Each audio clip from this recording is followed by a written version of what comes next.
kota Wisbok, seorang pria bernama Hatter, memetik bunga untuk istri tercintanya, Ellen. "Mengapa kamu membunuh bunga-bunga yang begitu indah ini?" ujar Ellen. Hatter hanya tertawa sambil memeluk istrinya. Dia segera pergi untuk berangkat kerja. Seorang pejalan kaki yang berpapasan di jalan memberitahu Hatter agar jangan terburu-buru. "Tidak ada seorang pun yang bisa berlari dari takdir," ucapnya. Hatter bekerja pada sebuah agen real estate, di mana majikannya adalah pria tua bernama Tuan Knock. Dia memiliki banyak gosip di kota itu, namun dia dikenal tepat waktu dalam memberikan gaji pada setiap karyawannya. Di ruangannya, Tuan Knock sedang membaca sebuah surat dengan tulisan yang aneh. Ternyata surat itu adalah surat Count Orlok dari Transilvania, dan ingin membeli rumah di kota itu. Tuan Knock segera memanggil Hatter, dan mengatakan kepadanya bahwa mereka dapat menghasilkan banyak uang, meskipun mungkin membutuhkan sedikit usaha. "Mungkin sedikit darah," kata Tuan Knock sambil tertawa. Ia menugaskan Hatter untuk pergi menemui Count Orlok nun jauh di sana. Tuan Knock menyarankan Hatter untuk menawarkan rumah kosong yang berada di seberang rumahnya.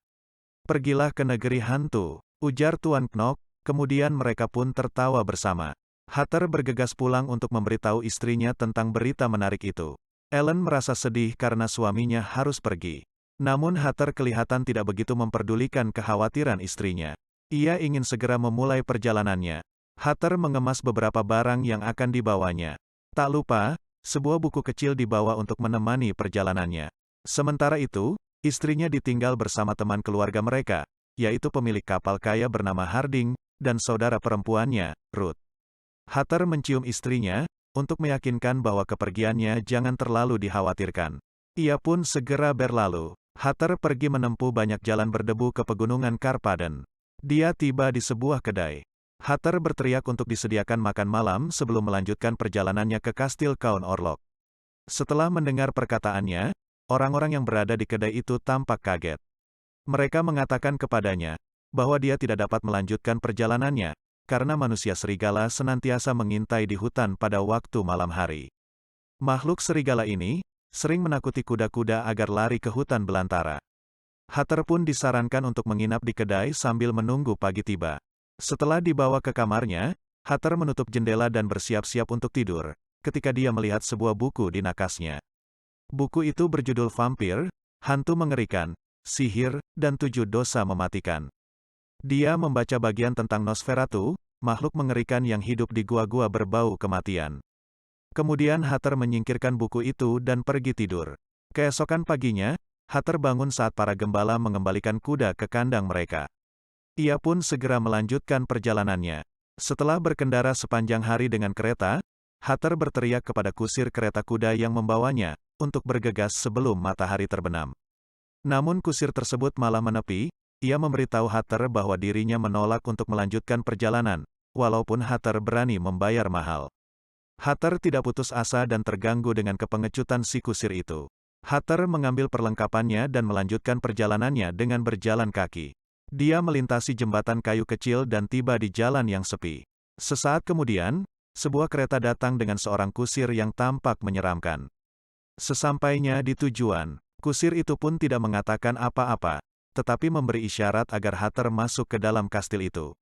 Hatter berjalan menuju kastil ketika pintu tampak terbuka dengan sendirinya. Dengan sedikit ketakutan, ia memasuki kastil dan bertemu dengan Count Orlok di sana. Ia memberitahu bahwa dirinya telah menunggu lama kedatangan Hatter. Sampai-sampai para pelayannya sudah tidur karena hari telah larut malam. Sesaat kemudian kedua pria itu duduk di sebuah meja. Hatter menikmati jamuan makan malam yang disediakan Count Orlok. Sementara Count Orlok sendiri asik mengamati surat tentang rumah barunya itu. Ketika sedang memotong roti, jari Hatter teriris pisau. Darah pun mengucur dari lukanya. Count Orlok seakan terpana dengan luka yang dialami Hatter, dan mengatakan bahwa darah sangat berharga. Perlahan Count Orlok mendekati Hatter dan bermaksud mengisap darahnya. Hatter mundur ketakutan, hingga terjerembab pada sebuah kursi. Seakan terhipnotis oleh Count Orlok, dan berkata, biarlah mereka mengobrol sampai larut malam hingga terbit fajar, karena siangnya Count Orlok harus pergi untuk tidur. Tidak berapa lama, Hatter pun terlelap di kursi itu. Keesokan paginya Hatter terbangun, dan mendapati kastil dalam keadaan kosong. Namun santapan di meja makan telah menunggunya. Dia mengeluarkan cermin dari sakunya, dan memeriksa lehernya, di mana dia melihat ada 2 tanda kecil seperti bekas gigitan nyamuk di sana. Setelah sarapan, Hatter memeriksa halaman kastil, kemudian dia pergi ke gazebo untuk menulis surat kepada istrinya, Ellen. Dia mengatakan padanya, untuk tidak marah karena belahan jiwanya pergi. Surat itu dititipkannya pada seorang pejalan kaki yang melintas di kastil itu, untuk disampaikan kepada istrinya. Malam itu, Hatter kembali duduk bersama Count Orlok. Ia sedang memeriksa dokumen ketika dia melihat foto istri Hatter dan langsung menarik perhatiannya. Dia mengamati foto itu, dan mengatakan pada Hatter bahwa istrinya memiliki leher yang indah. Count Orlok kemudian memberitahu Hatter, bahwa dia akan membeli rumah kosong yang indah di seberang rumahnya. Kemudian Hatter kembali ke kamarnya. Dia membaca buku tentang bagaimana berburu Nosferatu, dan peringatan agar bayangan mereka tidak membebani tidurnya. Pintu kamar Hatter terbuka dengan sendirinya. Count Orlok terlihat akan memasuki kamar Hatter. Sementara itu Ellen terbangun dalam tidurnya. Kemudian berjalan sambil tidur di atas balkon, dan hampir terjatuh kalau tidak dipegang oleh Harding.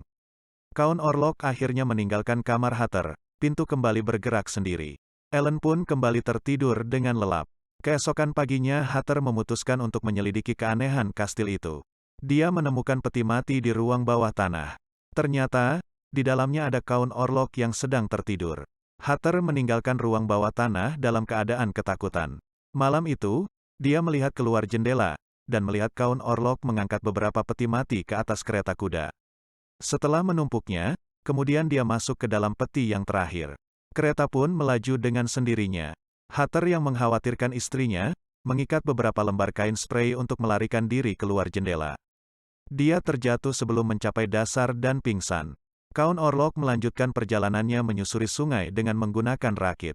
Orang yang mengendalikan rakit itu tidak menyadari akan adanya Count Orlok di muatan mereka. Hatter ditemukan oleh seorang petani dan dibawa ke rumah sakit. Sementara peti mati Count Orlok tiba di pelabuhan. Peti-peti itu pun segera diangkat ke dalam kapal. Para pelaut penasaran dengan isi peti itu. Namun, yang mereka temukan dalam peti itu hanyalah tanah dan beberapa ekor tikus. Kembali ke Wisbok, Tuan Knock telah dirawat di rumah sakit jiwa. Dalam satu kesempatan dia menyerang dokternya, sambil berteriak, darah adalah kehidupan.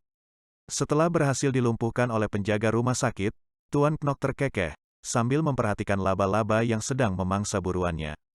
Ellen melewatkan waktu menunggu suaminya duduk di pantai. Harding dan saudara perempuannya membawakannya surat yang ditulis Hatter saat berada di kastil. Ellen sangat merindukan kepulangan suaminya. Sementara itu di rumah sakit, Hatter memutuskan untuk pulang, walaupun tubuhnya masih terlihat lemah. Tapi dia tidak bisa menunggu lebih lama lagi, untuk segera bertemu dengan istrinya. Di kapal, para pelaut jatuh sakit. Awak kapal dan kapten datang untuk memeriksa kru mereka yang sakit, di mana bayangan hantu Count Orlok sedang mengawasinya. Hanya seorang awak kapal dan kaptenlah yang masih hidup. Saat mereka mengangkat tubuh korban wabah itu ke laut, awak kapal itu memutuskan untuk menyelesaikan semuanya dengan membawa kapak ke ruang kargo. Dia mulai memecahkan peti-peti itu. Tetapi di saat dia sedang melakukannya, salah satu tutup peti mati itu terbuka dan Count Orlok muncul dari dalamnya. Dihantui oleh rasa ketakutannya itu, sang awak kapal menjatuhkan kapaknya. Ia berlari ke geladak, dan menceburkan dirinya ke dalam laut. Sementara itu sang kapten mengikatkan dirinya pada kemudi. Ia pun mati terbunuh oleh Count Orlok. Kini, Count Orloklah yang menjadi nahodanya. Kembali ke rumah sakit jiwa. Tuan Knock mencuri koran dari salah satu penjaga, di mana dia membaca artikel tentang korban wabah di pelabuhan di sepanjang Laut Hitam. Semua korban wabah memiliki tanda aneh di leher mereka, dan Knock menyadari tuannya akan datang. Hatter melakukan perjalanan siang dan malam untuk pulang secepat mungkin. Di Wisbok, Ellen kembali berjalan dalam tidur, sekarang berbicara dalam tidurnya, tampaknya mengantisipasi kedatangan Orlok. Dia bilang, aku harus pergi padanya karena dia akan datang. Tuan Knock juga tampaknya merasakan kedatangan kapal yang ditumpangi Count Orlok semakin dekat. Kapal berlabuh sendiri dan pintu ruang kargo terbuka. Orlok datang, dengan membawa salah satu peti matinya. Saat Count Orlok melewati kota dengan peti matinya itu, Hatter tiba di rumah dan bertemu dengan istrinya saling melepas rindu. Kembali di dermaga, Harding sedang menyelidiki kapal, menemukan kapten yang mati dengan catatan perjalanannya. Dalam catatan itu tertulis tentang bagaimana penyakit secara bertahap membunuh 8 awak kapal yang ada. Kapten menulis tentang keberadaan tikus di dalam kapal itu, dan kemungkinan ancaman wabah yang menyertainya. Setelah membaca catatan itu, Harding memberitahu semua orang untuk kembali ke rumah mereka, dan menutup jendela serta pintu. Kemudian petugas kota mengumumkan bahwa korban wabah harus tinggal di dalam rumah. Salib putih menandai pintu korban. Beberapa peti mati pun dibawa keluar dari beberapa rumah korban. Di rumah, Hatter memberitahu istrinya untuk tidak membaca buku mengerikan yang dibawanya itu, tetapi istrinya penasaran untuk membaca buku itu. Hatter dan Ellen merasakan kehadiran Count Orlok yang mengawasi mereka dari rumah barunya.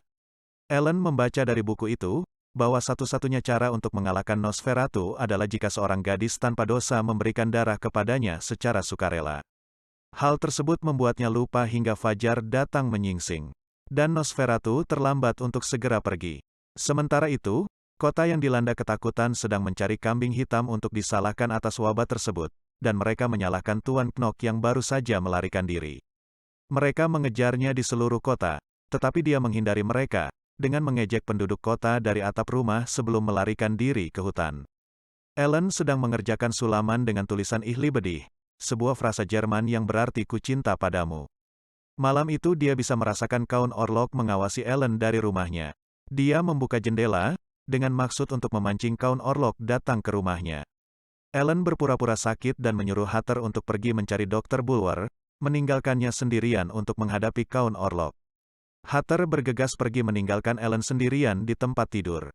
Dia meringkuk di tempat tidur saat bayangan Orlok merayap semakin dekat.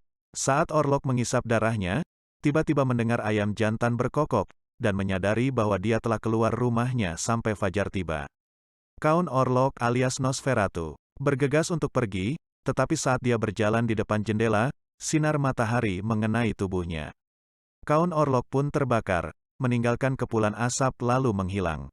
Tuan Knock, yang akhirnya ditangkap dan dikembalikan ke rumah sakit jiwa, merasakan bahwa tuannya sudah mati. Sementara Ellen ditemukan oleh Hatter keesokan paginya dan mereka berpelukan. Ellen menghembuskan nafas terakhirnya di pelukan Hatter. Teror Nosferatu pun berakhir di kota Wisbok.